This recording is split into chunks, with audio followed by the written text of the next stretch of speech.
Happy Halloween, kids. Today we're going to read a book about stay away from the junkyard. Theodora was arriving in the small town of Jasper, Texas for her first summer at Aunt Maisel's. The train dropped her off right in front of her aunt's house. Aunt Maisel's housekeeper, Mrs. Percy, greeted Theo. "I expect you'll keep your room tidy and wipe your feet before entering the house. And by all means, stay away from the junkyard. That odd-looking old man, Crampton, lives there with a pig he calls Clarissa. He's clearly mad." Now, said Aunt Maisel. "He's still a newcomer. Nobody really knows him. And nobody's going to," muttered Mrs. Percy as she left the room. The next morning, Theo set out for the vast, unexplored land beyond. Sure she'd discover a couple of Indian hideouts, at least one Spanish treasure, and maybe even a cow or two. Her first stop was Mud Dugan's general store for a root beer. "How about that?" said Mud Dugan. "So you're Miss Maisel's niece. You have yourself a good time here in our proud town. Only stay away from the junkyard. The rumor is old man Crampton has no teeth, so he swallows kids whole." Lured into Miss Betty Ann's bakery by the delicious aroma, boy, don't that smell when something's cooking good? Ooh-wee. Theo bought an oatmeal cookie. "Mind you," Miss Betty Ann warned, "don't set foot near that old junkyard. I hear the place is booby-trapped with holes so deep you could fall all the way to China." After playing a while with the kids in town, Theo decided to go off on her own. She headed north toward a nearby hill. Over the hill, Theo came to a stumbling halt. Before her was the most breathtaking sight. A mountain of glistening objects towered above her. Objects of every shape and size and color, one on top of another. She gasped, "Ooh, maybe this is the Spanish treasure."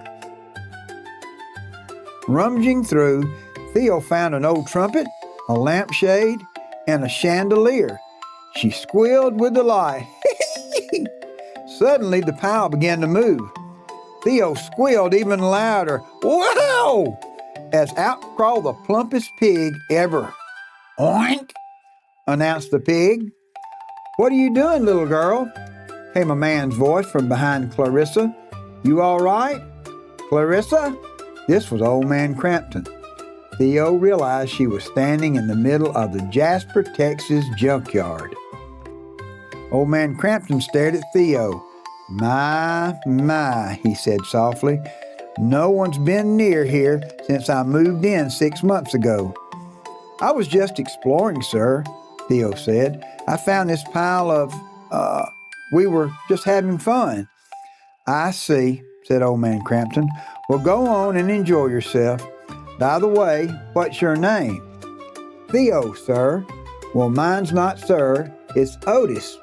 He smiled. Theo was shocked.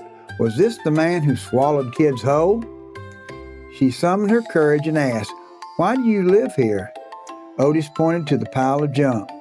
"'Cause these are the tools of my trade." He winked and walked away. Theo set to work. She made a chariot for Clarissa and placed a crown on her head. For herself, she found a helmet and made a magic cape. Most of the afternoon had passed when Theo waved goodbye to Otis and Clarissa. When she got to town, Theo stopped at the bakery to tell Miss Betty Ann about Otis. But no sooner had she opened the door than Miss Betty Ann cried, "What a sight you are! Don't even think about coming in here. Why, you'll scare all my customers away." Mud Dugan received Theo the same way. "Get on home and fix yourself up.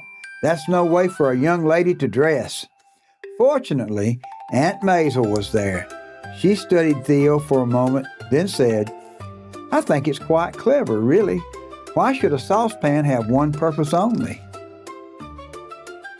Back at home, Aunt Maisel listened while Theo told her about the enchanted kingdom she had discovered and the friends she had made. "Well," said Aunt Maisel, "maybe people would like Otis Crampton, but I doubt they'll get close enough to find out." Early the next morning, Theo returned to the junkyard. Otis was nowhere to be found. She walked through his open front door and made her way to a room where Otis was busy drawing. "Theo, come tell me what you think." "I love it." "What is it?" "An idea I've been working on for a sculpture. I'm going to build it right away. For you."